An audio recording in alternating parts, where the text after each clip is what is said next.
Sometimes I'll start off with a foam roller. Now, if you foam roll pre-training, what I do is I just lightly touching everything. This is not going to go deep tissue or anything. This is just to roll everything out and to just feel good. Start off with my cast, both feet. I'll do a couple of ankle twists, roll it out, and then just work up from there.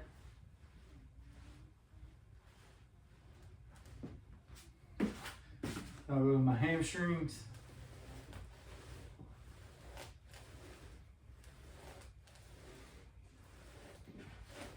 I'll go to my glutes. I would do like in a butterfly stretch, and then I'll kind of roll my glutes a little bit. And I'm still just rolling through it. I'm not holding a stretch or anything. And I'm not pushing the range of motion too far. I'm just lightly going through it. From there, I'll cross my leg and I might roll out my glutes 2 or 3 times. But you're not really camping out too long. You're just lightly going through everything. From there, I'll go to my back. Stay off of my lumbar spine. And I don't want to get on my cervical spine and my neck. We're just staying right in the middle of my back. And then from there, I'll stay out of my armpit and I'll get down here into my lap. And I'll just kind of roll over on it a couple of times. Maybe 3 or 4 times, kind of work down. And then switch sides.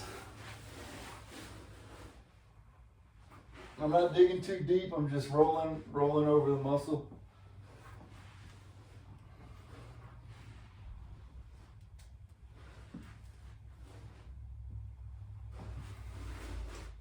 From there, I'll take it. I'll roll my shins out a little bit.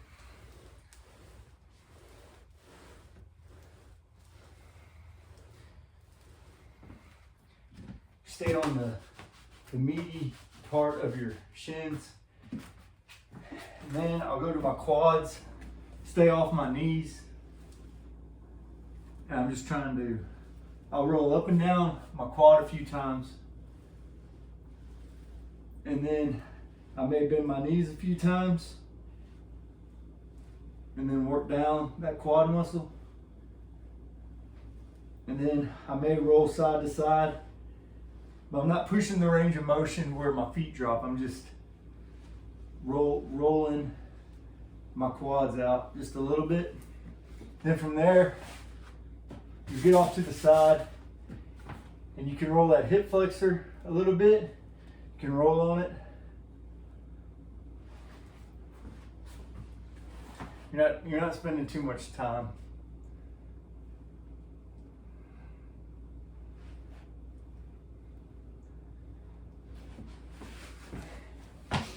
And then I'll call it right there. Just a light foam roll before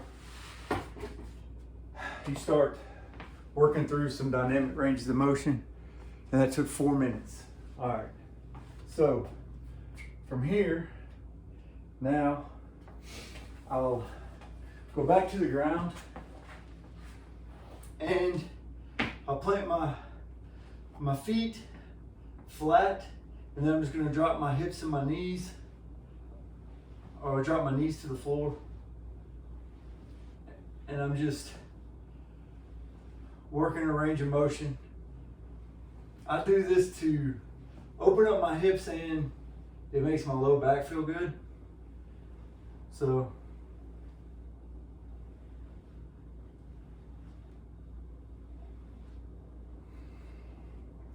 from here, I'm going to go to the hip thrust. Now this is what I call the gymnast hip thrust. Okay, so I'll put my hands flat on the ground, my fingers facing behind me. I feel like my hands are close enough together to where I feel pretty stable. And then it's just like a normal hip thrust. I'm gonna drive my hips up to the ceiling. You can adjust your hands, make everything feel strong. And I'll sometimes do 20 or 30 of these before I start training. Especially if you've been sitting all day.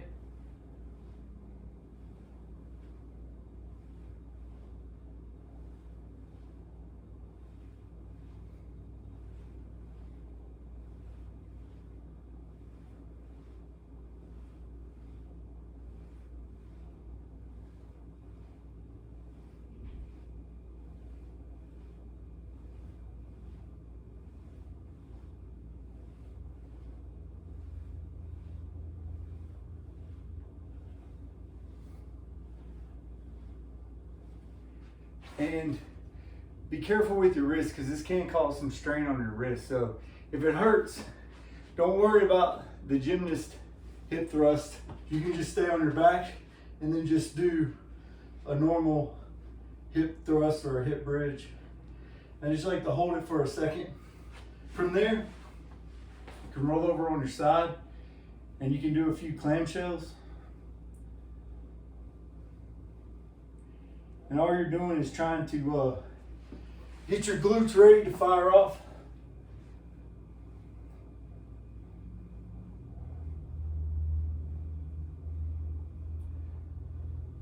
Now from there, you can do these for reps. You can do just a few of them, but I'm going to try to brace my core, and I'm going to think about driving my low back into the ground. And so I'll do a few leg lifts. Control it on the way down a little bit, drive my low back into the ground, flex. There we go. And then from there, I'm gonna start flexing my quads a little more and just try to be under control. And I'm just getting everything turned on and bracing. After you do however many you want, we're gonna do a few flutter kicks.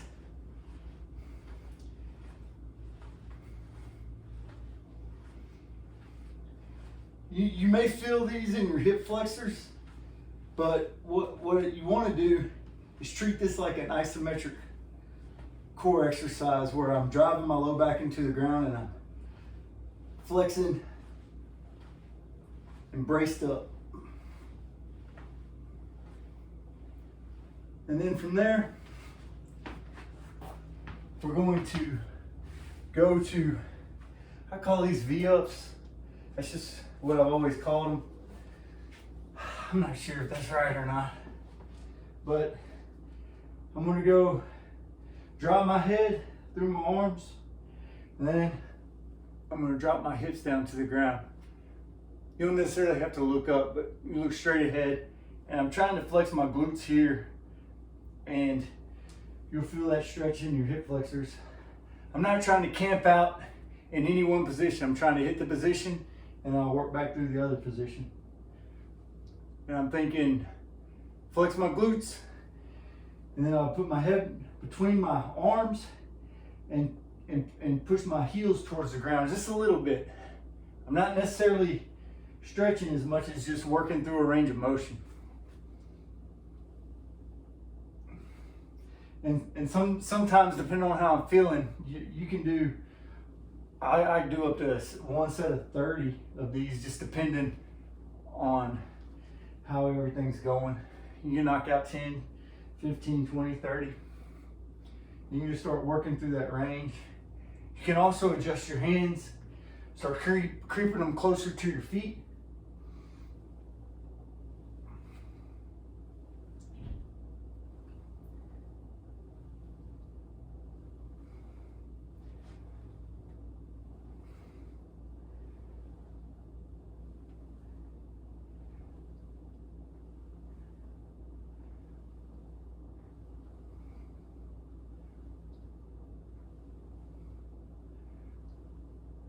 All right, from there, going to my Spider-Man lunge. I'm gonna twist and then come back down. So this is what I call Spider-Man lunge with a twist. Switch feet.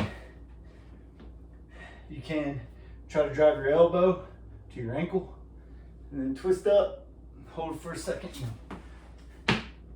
I'm not really holding my stretches, I'm just trying to work through the range of motion and get freed up to where I can lift weights through a proper range of motion and try to get everything to fire off and feel good.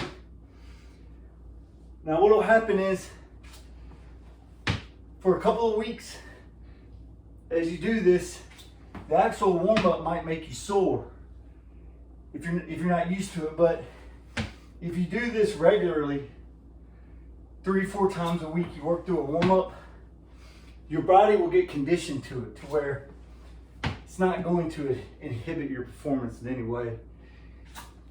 You'll find that it'll free you up to move properly, and you're getting some increases in the range of motion, but you're also getting your body ready to move, especially if you've been driving all day, or you've been sitting all day, or you're real sore and stiff.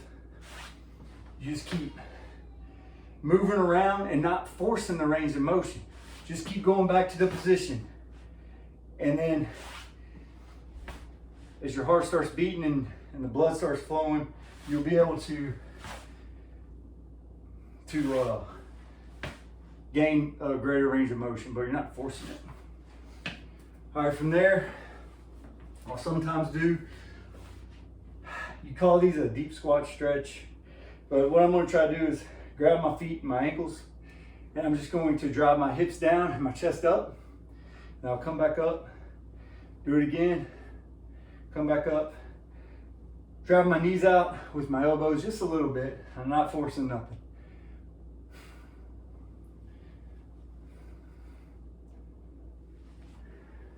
And then from there,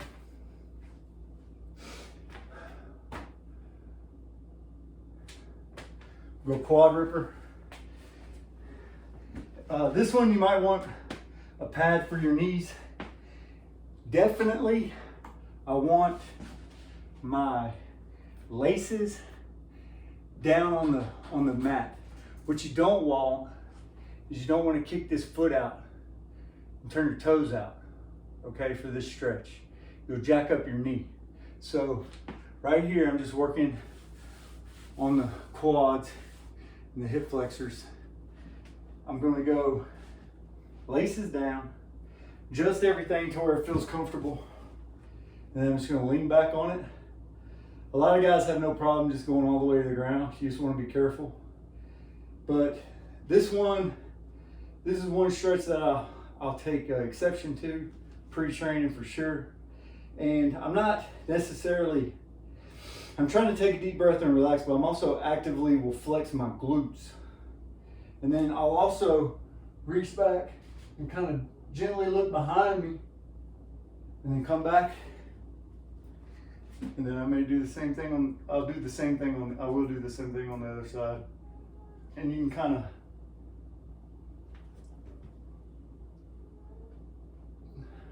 work through that range. And it usually feels pretty good. And when you work through these ranges, the next move, you'll start to actively get everything fired up. So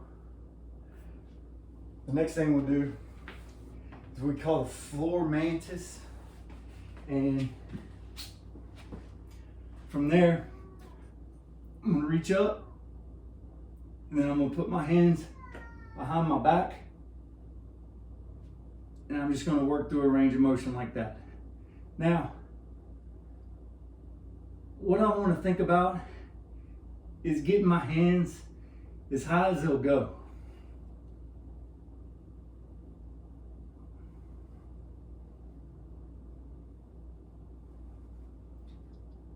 My thumbs are touching palms up when it's behind my back. And then you can go palms up like this, like thumbs up in the front.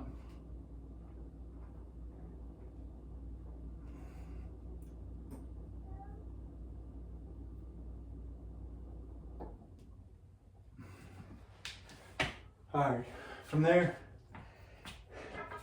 you want to try to secure you a stick. This is just a closet dowel rod that I got, and you can get you a piece of a bamboo stick, a piece of cane, PVC pipe, a broomstick, and what you do is you'll use this all the time. So starting out, I just did those floor mantises, so now I'll do a few little shoulder dislocates. Don't force anything on here. The wider it is, the easier it is to do. The closer you bring your hands in, the harder it can be. Now from there, I'll always, as I'm going through the stick warm up, I may look side to side, try to get everything loosened up from the top down. My next go-to will be working on the hinge. So if I get my shoulders back here, the stick behind me back here, widen my stance, toes straight ahead, keep my knees out, don't let my knees cave in. I'm simply just going to hinge my hips a few times. I'm not working on the range of motion necessarily. I'm just coming to the end point to where I'll feel the hamstrings and my groin stretch, and then I'll come back up. And after I do that a few times, then I start thinking, okay, flex my quads and my glutes and my stomach, actively trying to rotate my foot out, but my foot's going to point straight ahead the whole time. But the flexing motion I'm making with my hip is going to go like that. Okay, so my feet do not move, but I'm making that same hip flex with my quads and my glutes, or that hip rotation. So I'll rope through the range, and then I'm flexing at the top.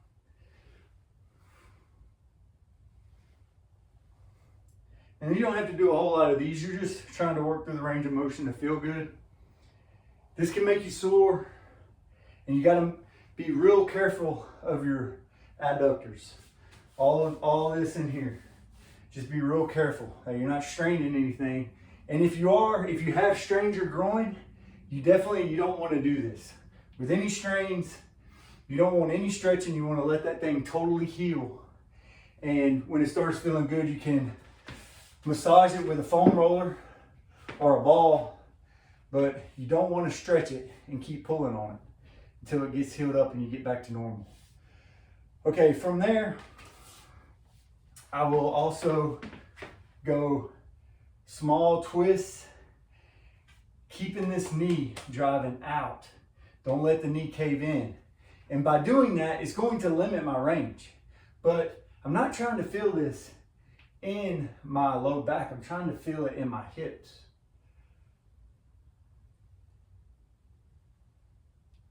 And that's what will free up. You get a lot of range of motion from your hip. And when you have really, really tight hips, that back will start compensating, and that's how you're not moving correctly, and you can really hurt your back. But right here, I'm getting that range of motion in my hips. I'm actively, when I turn away, I'm actually flexing this side's glute. I'm actively flexing it, and then I drive back and flex the other side. And you just keep rotating, just like that. Now from here, you call this a split squat, or like a deep lunge stretch. But what I'm trying to do is trying to get all the way to my front foot. I want to make sure that my heel is pointing straight back. It can be pointed slightly out. I don't want it to be inside like that. So I'm always trying to remind myself of that. Majority of my weight's on this front foot, and I'm just actively contracting and relaxing my glute for maybe 5-10 times, something like that. I can kind of lean forward a little bit. When I lean forward, my heel will come up, and then I'll say, okay, I'll try to fight to keep that heel down and just work that range of motion. Don't camp out on it too long. You're just working that range of motion. So my back leg, the heel's straight, contract, relax my glutes. The majority of the weight's on this on this lead leg, contract, relax my glutes a few times, and then lean forward a few times. And then that's it. And then from there, I'm gonna set my feet just right outside shoulder width to a squat stance. I'm gonna take this barbell, put it behind my head right here, and then press it straight up. And that will be in space like where I'm trying to actively keep that bar. So it's not getting too far here behind me, and it's not getting in front of me. I want to try to keep this upper body position.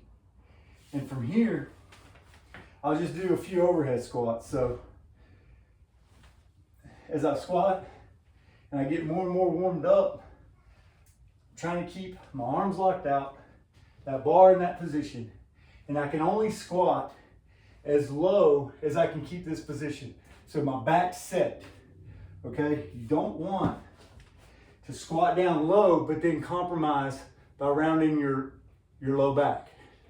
So if you can only squat like this, and that's all you got, then that's all you got, especially if you're under load. Over time, you can get deeper and deeper and deeper, but at all costs, you have to keep that low back set. And at the end of the day, no one cares what any rough stock athlete can back squat. All you're trying to do is get better at riding broncs or bulls or bullfighting. So keep that in mind when you're dealing with your strength numbers and load. But at the start of every session, I try to get in overhead squats and these hinges. And I'll bust out maybe 10, 15, 20, just depending on how I'm feeling. If I'm not doing a lot of squats that day, I may do like one solid set of 30. But I'm just thinking about trying to get deeper in my squat, drive my feet into the ground like I'm on a giant leg press machine. Everything's rigid. And so that'll be the stick warm up. I kind of talked a lot, so see, now we're at 22 minutes and we're ready to start lifting. All right, so first things up, kettlebell swing and a military press. Now, with your kettlebells, the normal weight starting out would be like a 35. And then once you start swinging a kettlebell a lot, start lifting, start getting stronger, you can start off with a 50, you work up to a 70. And the point of this training session is just to get conditioning and strength. So you could call it like a foundation laying, hypertrophy. You could just take in a deconditioned athlete who hasn't trained in a few months and knows that they got to get back to training. This would be a good intro to just start moving around through just some very light to moderate loads and start feeling good again. So if we start off, let's just say we start off with a 35 for the first set. First set, we're going to work 3 to 5 sets, 8 to 10 reps, your choice. And when you kettlebell swing, okay, I'll start with the kettlebell in front of me. I'll get in that hip hinge position, okay, to where my shins are vertical and my hips are pushed back. So the hinge position right here. Now we just worked on with the stick, but my legs will be closer together. I'll start off with the kettlebell in front of me. I'll reach back. I'll set my shoulders, okay? Set my shoulders, and then I'll pull it underneath, and then I'll just start to swing. Now, what you're doing is you're just swinging up to like chest height. I'm not lifting with my hands. I'm pulling on the bell, and you can almost feel like you're gonna throw it forward. And at the top, I'm flexing my quads, my glutes, and my stomach. And I'm vertically driving force vertically into the ground, okay? I'm not thinking about driving my hips forward as much as I am about punching my feet into the ground, okay? This is wrong. This is wrong. It's this. This is the move right here. Everything's vertically going into the ground, driving my feet at the top, quads, glutes, stomach. So, we're gonna do 10.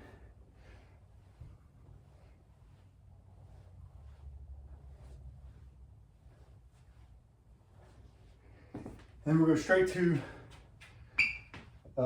military press.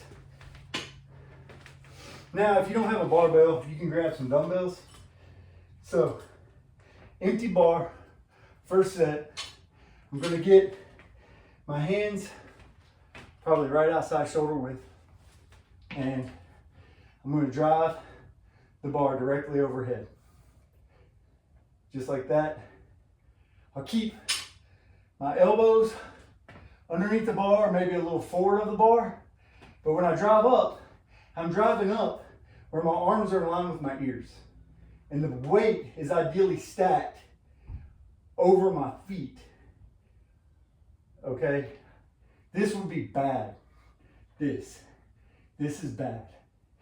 Elbows underneath the bar are forward, and now I drive it over just like that. I'm gonna do 8 to 10.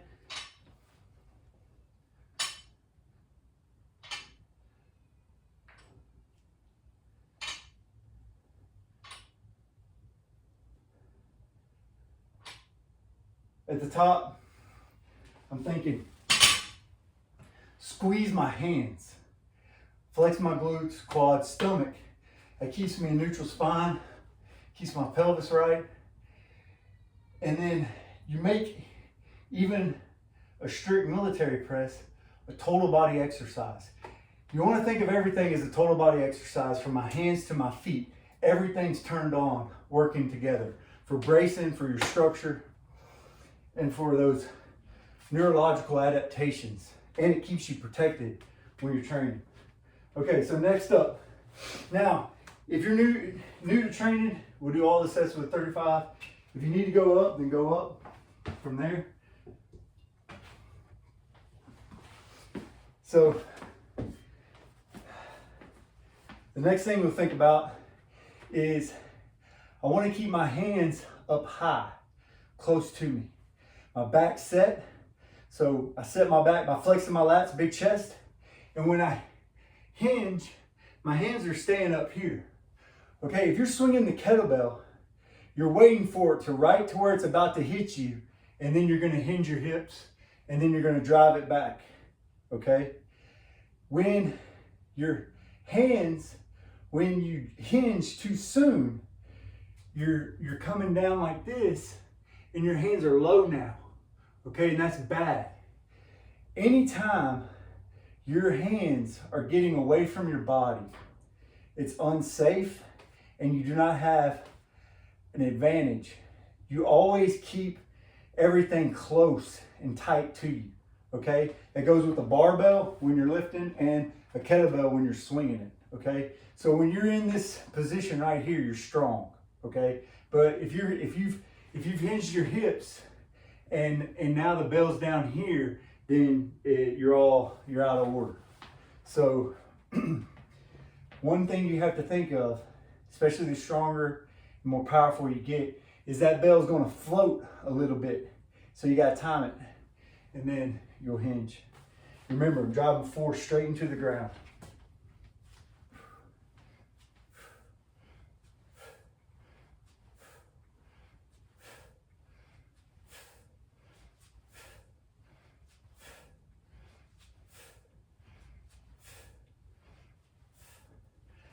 All right, that's 11. We're trying to do sets of 10.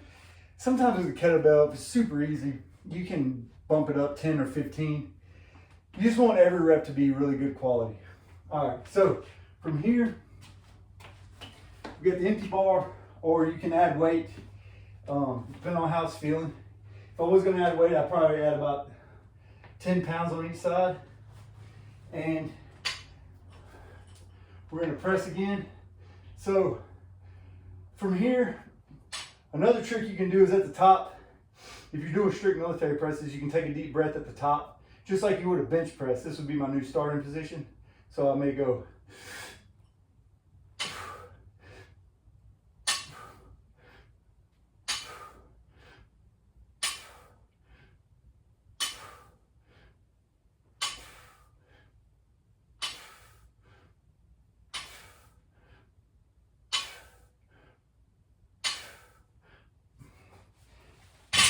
Always keep the bar close.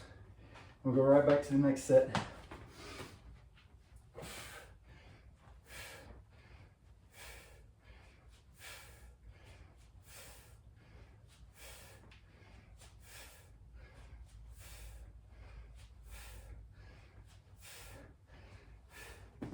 Okay, so from there, we got those 3, and we'll do one more set of here. Now, you don't have to frantically work through this. You can add weight, take a rest for a minute or 2. It all just depends on realistically how much time you have. If you're crunched for time, you want to kind of naturally build in your rest positions. And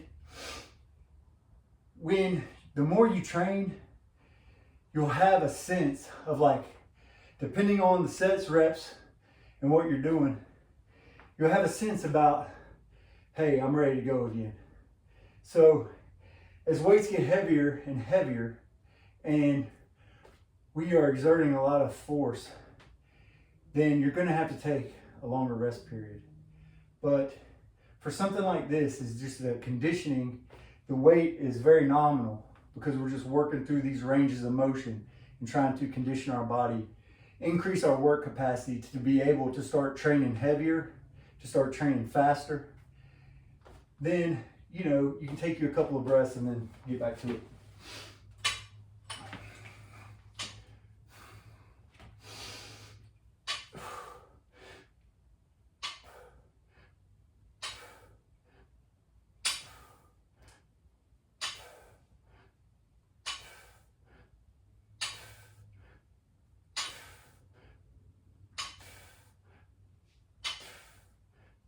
On this,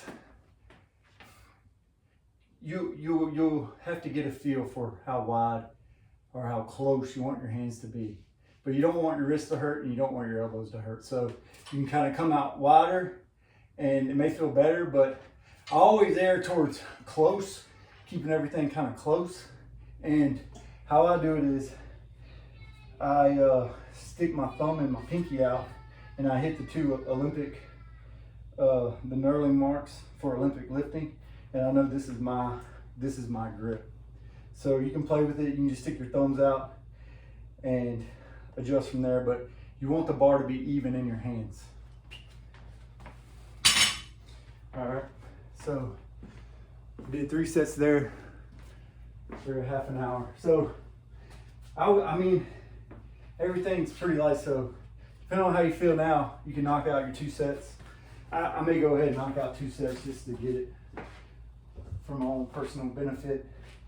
But I'm gonna keep filming and post this because you can just see an uncut version and you can fast forward through it.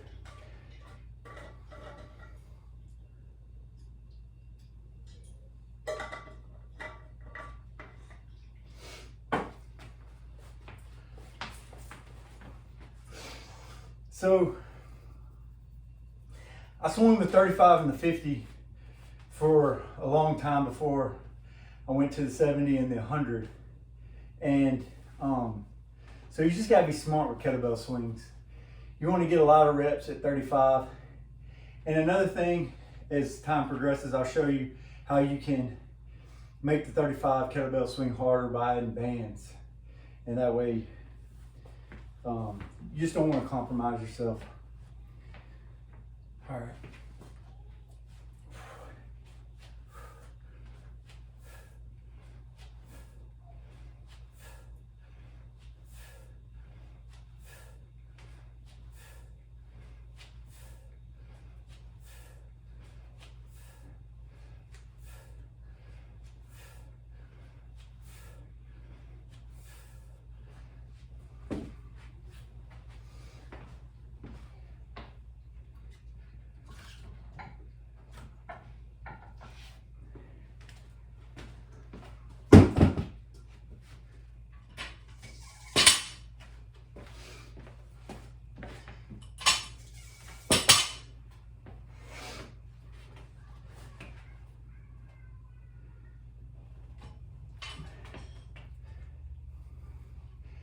Also, if you have a rack available, you can just put this in a rack. You don't have to muscle clean it up every time.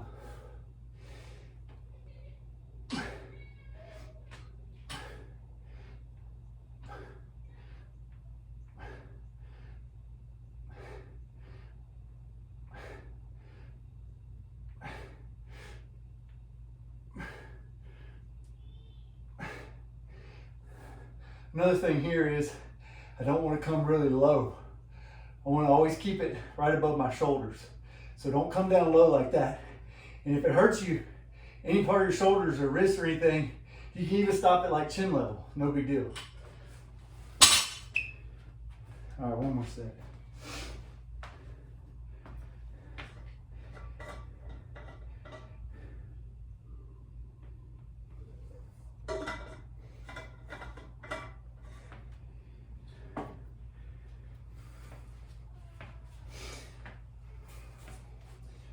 Okay, kettlebell swing.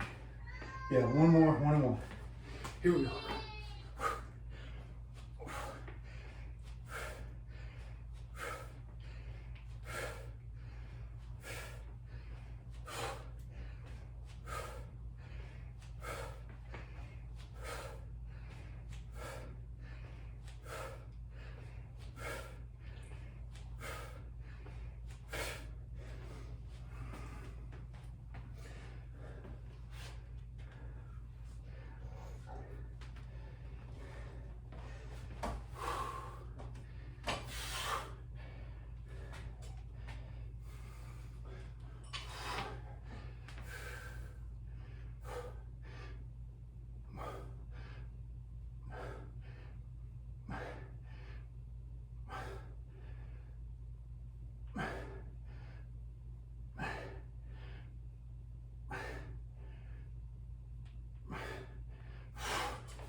All right, that's it for those two movements.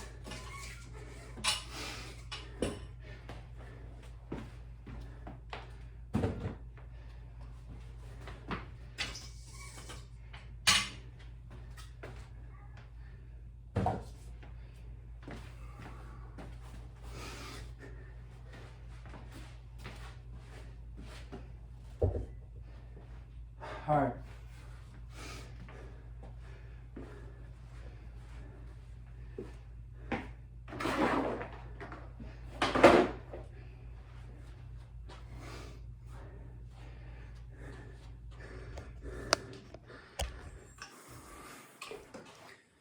So the next move is going to be horizontal pull-ups.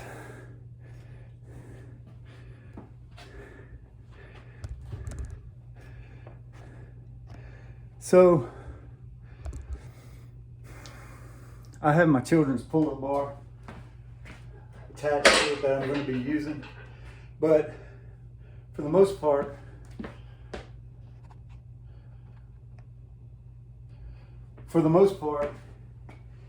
you're just going to hang a barbell across the rack. Sometimes I'll tie that barbell in to make sure it doesn't fly off as you start getting after them. But so that's what I'm using. And I also sometimes take this stick and put it on the J hooks. So in the rack, these are your J hooks. So you just put that on there, and then what I like to do is I take a couple of pieces of rope and tie it in, just to make sure that bar don't fly off. But normally, since I have it, I'll use this adjustable children's pull-up bar for H pulls. So with H pulls, I'll start on this side, and then a normal H pull, you'll have an overhand grip. I'm just going to come down to where I'm actively driving my hips up to the ceiling, and then I'm going to kind of roll to my chest, about where the barbell would hit for your bench press. So like right at your nipple line, somewhere around there. And that would be a normal horizontal pull-up, or H pulls is what we call it. Today, I'm gonna go supinated grip. So it'd be like a chin-up grip. And the cool thing is, as you do, like we're gonna do 3 to 5 sets. You can alternate grip. You can overhand, underhand, alternate. You know, if you alternate grip, then the next set alternate the other side. But every set can be different in some way, and you can work on hands close, hands wide. I don't like going too wide though, and especially with chin-ups, you want to get that grip right to where you don't hurt your bicep or your elbows. And so we're going to do a few sets in a few different ways. And then in between here, I'm going to be doing overhead squats. I suggest this is your first time, just overhead squats with a stick. I'm going to use a barbell, but an empty barbell.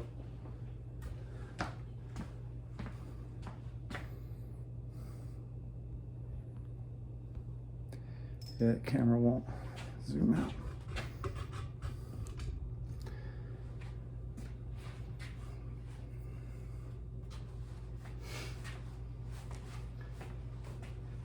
All right, here we go.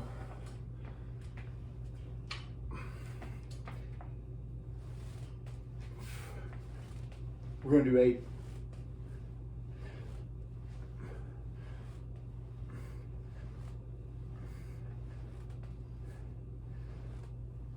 Now, if you choose to use a barbell, how you get your snatch grip is, I want to widen my hands to where the barbell is in the crease of my hip, okay?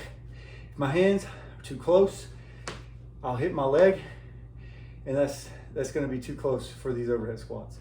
If I go too wide, arms are going to be straight, but you won't be up in your belly button. So you want to find somewhere where you're in that crease of your hip.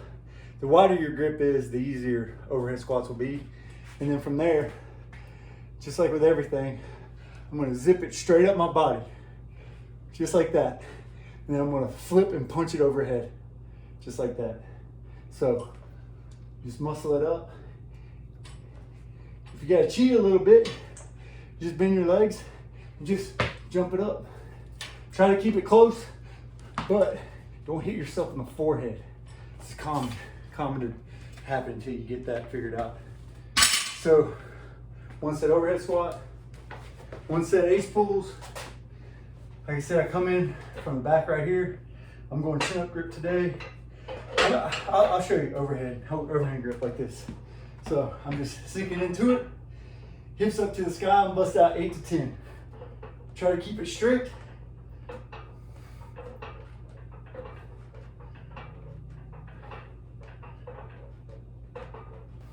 And it should be fairly easy. Look, when I'm rowing, I'm keeping that elbow related to my body at a 45. I don't want my elbows out like this. I want them right here. That'll bring your hands to that nipple line at your chest. And I'm just right there. Just like a row machine, same thing. If I was supinated, boom. Okay, now that's 1 set. We'll do 2. You can do 3 to 5 sets, depending on how you're feeling.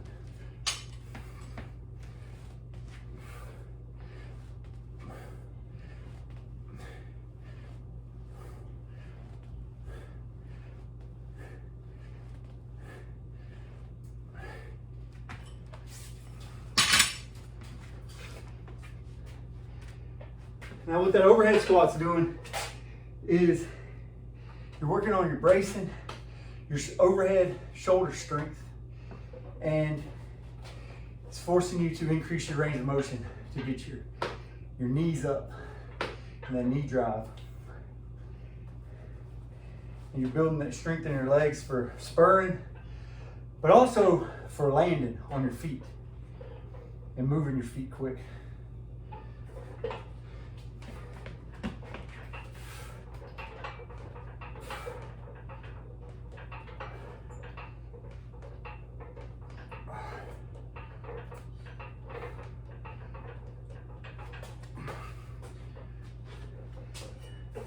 Now, if those get super easy, you can bring in a bench And you can rest your feet on the bench.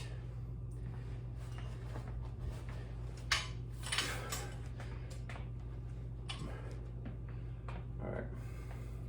So, barbell's locked out overhead. Lock my arms out, big breath. Drive my feet into the ground on a giant leg press machine. Upper body staying rigid. Everything's nice and strong and tight. At the top, I'm flexing my glutes and my legs and my quads, driving my feet into the ground. So keep this light to where you can think about these things.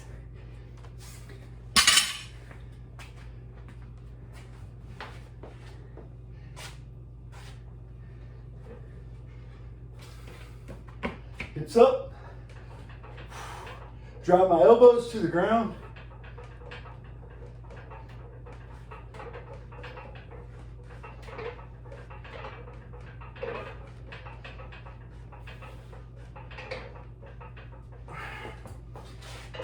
All right.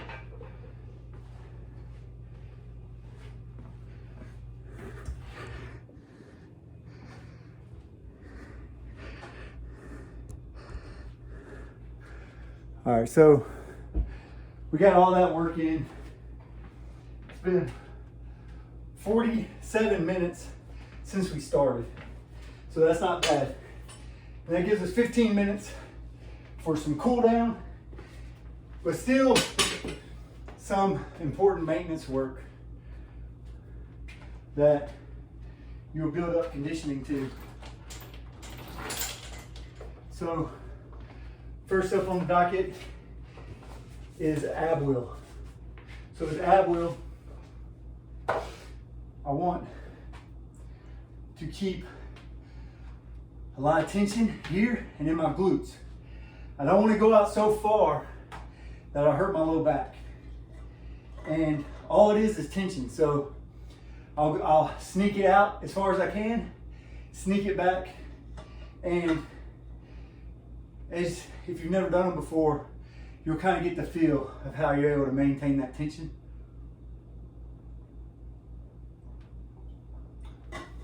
Sometimes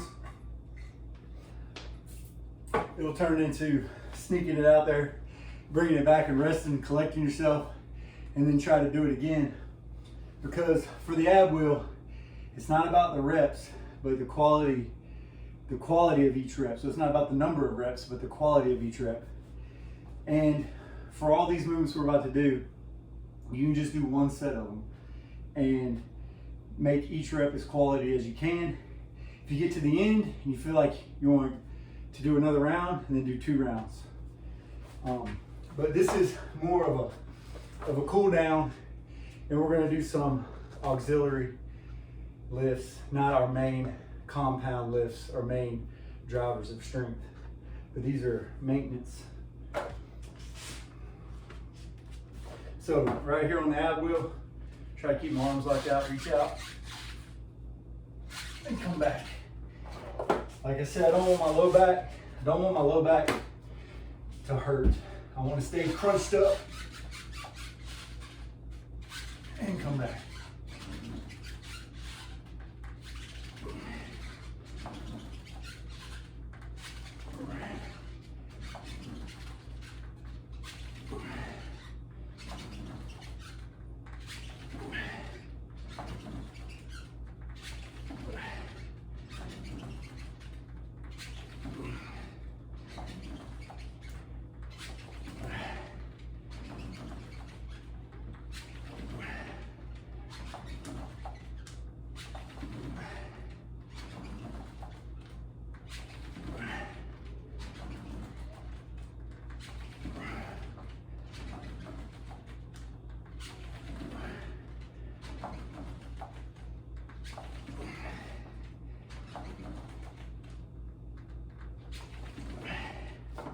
All right, that's a 15.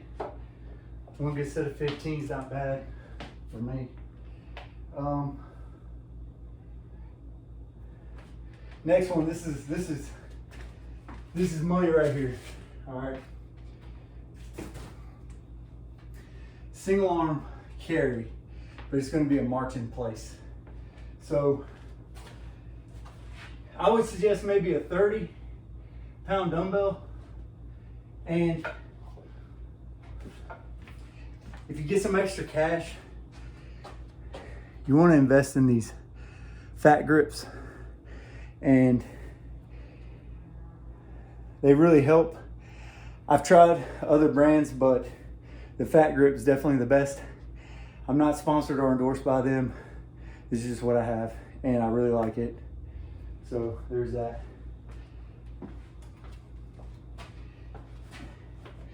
Now, I don't know how expensive they are anymore, but if they're really expensive, then what I would do is not buy them. And you could take a towel and you could wrap it. You could wrap that dumbbell, and that would give you a little extra. But whatever you do, it'll give you a little bit thicker bar to squeeze. So you can just wrap a towel on that thing. But I know those, you'll get 2 of them with them, and they come in handy, and you can use it on a barbell. So there's that. But if there's another grip company that wants to sponsor me, I'll definitely switch to you. All right, here we go. I might should cut that out. I don't know if that's smart. All right, here we go. So I'm gonna take this dumbbell in my hand, okay? And I'm just gonna march in place. So I want to fight to keep as square as I can. Flex both lats, big chest, and I'm just gonna march. 3, maybe 10 each side.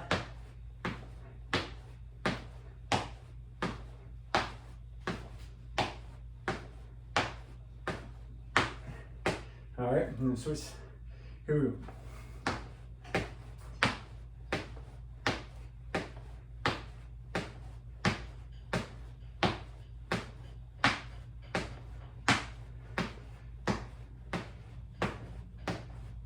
Good. All right. So if you hit that set and you're like, all right, I want to go up and wait, you go up and wait. If not, then you could take a break, do another set, or you can roll into the next thing. And then after you finish all of these movements, then you can do it again. But this is something that can start to be a staple. Marching, anytime you can march or A-skip, it's really gonna help you strengthen those hip flexors. You're working on driving your knee up, but keeping your back set to where I'm not going like this, okay? Big chest, and then I'm just driving my knee. All right, so I'll do one more set.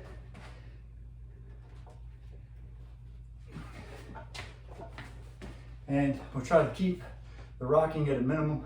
So everything's flexed up, flex lats.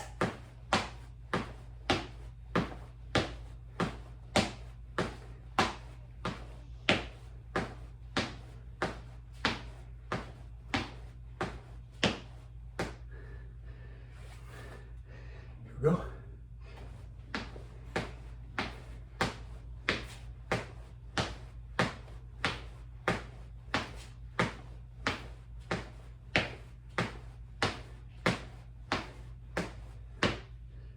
Yeah, I think that's right.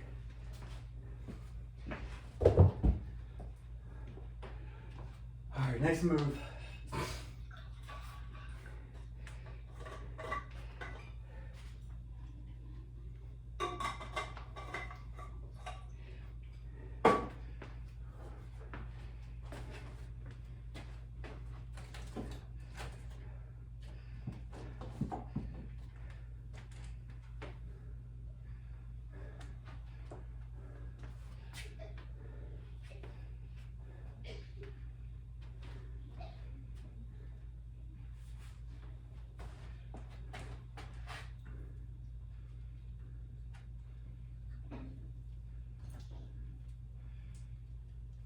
All right, next move is band walks.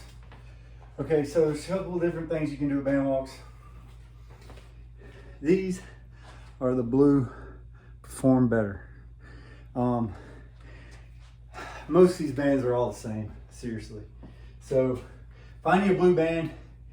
This is like a medium resistance. It will wear out. You don't want it too strong and stout. I want to be able to move. So even if you get the light one, it's not bad starting out for sure. So I'll put this around right above my ankles. I'll make sure the band stays flat so it don't dig into me. Okay. Now from here, toes pointing straight ahead. All right, and you're just going to step, step, step, step. All right, don't drag your back foot. Pick your back foot up and step it. You're gonna place your foot every time. I'll normally go to a set location instead of counting reps on this. So right here, I'm just going end to end to my platform. So I can go down and back, something like that. Try not to drag that foot. I want my knees to cave in. I want to try to maintain an athletic posture. Now, so you can go down and back and just burn out on these.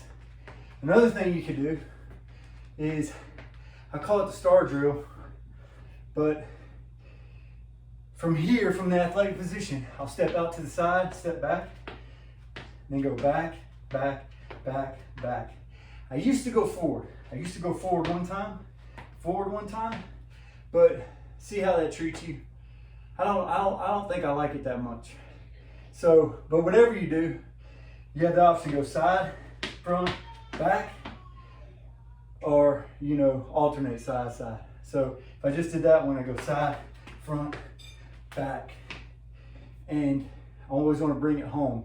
So I'm not going like up and then swinging it out. So I'm bringing it home every time. So I go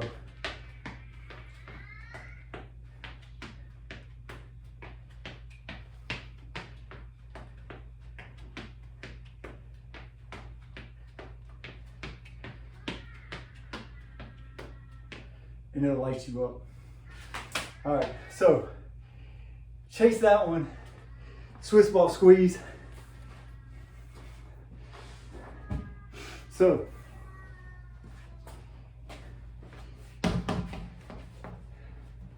you got riding bucking horses or riding bulls, and then you got a spur board or a drop barrel to work, and this would be like a tier down from all of those options that I mentioned. And so you can get a Swiss ball and you can strengthen your groins. Now here you can do reps, or you can do isometric holds for a certain amount of time. But if you do decide to do holds, remember to think about the quality of the hold. Just like with planks, just like with a lot of isometrics, I would rather have a full 8 to 10 second effort and then rest to do another 8 to 10 second effort versus minute long planks or minute long chin up holds or minute long Swiss squeezes. However, there is some benefit to vary the amount of hold, because at the end of the day, what we're trying to do is condition your groins to be able to get stronger and to stay healthy to where you don't have those strains and those tears. Now, one of the things with this ball is I recommend getting a really big ball, but you can also get various sizes, because what you want to do is I may want to do an isometric hold where I'm super wide and I'm squeezing and I can only go to right here. Okay, and then I'm holding this position. And then from there, so you see my legs shaking. So from there, I may want to get a little closer, so I may come up on top of it. And then now my knees are closer together, and now I'm doing an isometric hold at that portion of the Swiss ball and that range of motion for my groins. Okay, so keep that in mind when you do these for isometric hold or for reps. So for today, I have us just doing reps, and so it'd be something like this. So you would just squeeze and then relax, squeeze and then relax. And I'm not like totally relaxing, I'm controlling as it comes out, but I'm just gonna work my groins, do however many reps you can handle.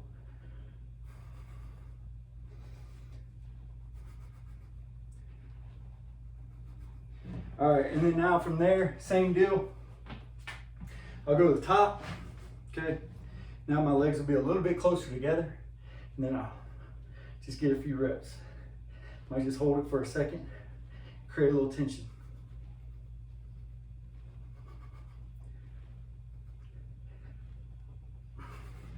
All right, that's rough on me. Now, the next thing to consider when doing Swiss ball squeezes is this, okay? We can do some Swiss ball squeezes where I'm in a fully flexed position and I'm squeezing, okay? Same deal, I can go out super wide and bring them in. I'm not forcing a whole lot. I'm just driving them in, touching it, coming back out. And then I can pop up, get a little higher to get my knees closer, and then I can rep that shorter range, okay? With the point of, I'm trying to get my adductors healthy and conditioned to take some strain and also to be able to squeeze and have something there, okay? But I'm gonna try to get like a fully flexed, knees flexed, hips flexed over, squeezing, okay?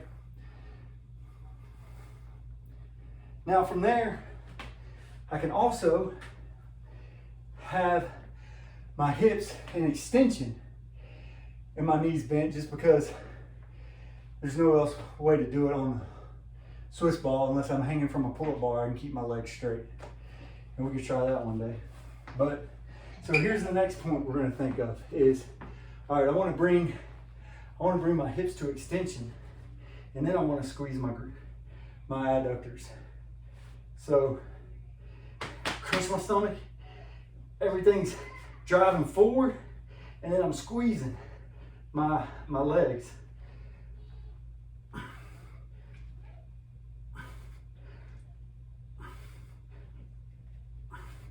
Flex my glutes, and I'm just trying to get some reps, and you'll feel that. And this will make you sore. You gotta be mindful of your groins and your hamstrings. Especially, you wouldn't probably want to do this. You probably want to give yourself, at least, if you've never done this before and you're not feeling like you're in good shape for it, then I would definitely give myself 2 days. So if I ride on Friday, go Thursday, Wednesday. So I might do this hard on Tuesday, maybe lightly touch it on Wednesday, depending on how sore you are, but then definitely wouldn't touch it Wednesday after lunch or Thursday. So those are some considerations for the Swiss ball.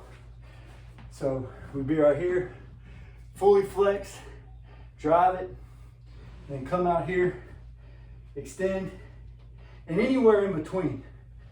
But I just want to work on trying to do some strengthening and conditioning of my adductors. And you get all you want on that Swiss ball, you could go right back to your band walks. Do another set of band walks, then do another set of the Swiss ball squeeze. But you see how that's working a balance on the inside and the outside of your hips, and how that all connects together. And so after this, that's pretty much a good cool down. I talked a lot, so we're at 1 hour 5 minutes. 1 hour 5 minutes. If you did have the time, this is where I would go for a walk. So maybe walk 20 minutes, 30 minutes, depending on what your training goals are. So for me, being bigger, then this is a time where I'm not currently rodeoing or doing anything. I'm 40 years old, so to keep my weight down, I could go for a walk for about 30 minutes, or even a jog or a run, depending on how your legs are feeling and what conditioning you're in. So But if weight is important to you to stay light, then this would be a perfect time to go for a nice 20-30 minute walk. It'll kind of cool you down. It'll get you moving. After all that work, it'll kind of loosen you up and kind of just bring you down. And then you can come in and eat a good meal. Lots of meat and vegetables, plenty of water, and yeah, keep on trucking, keep on training.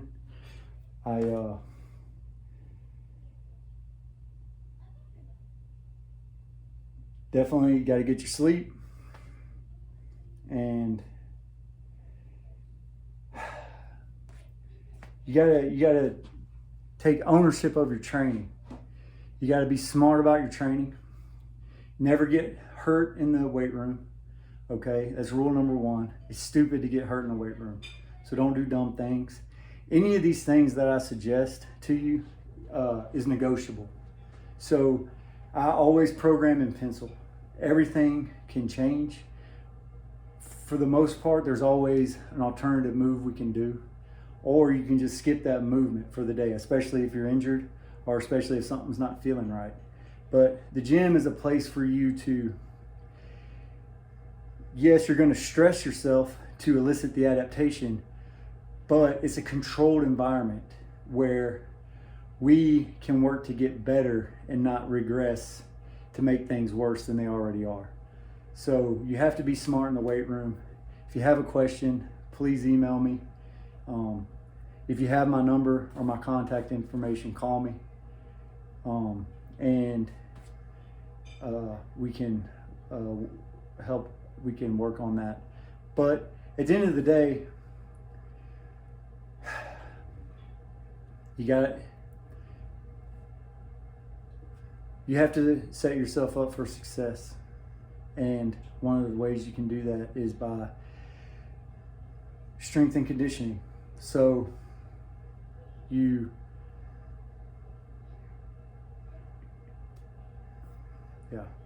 I'll record some more later. But anyway, good training.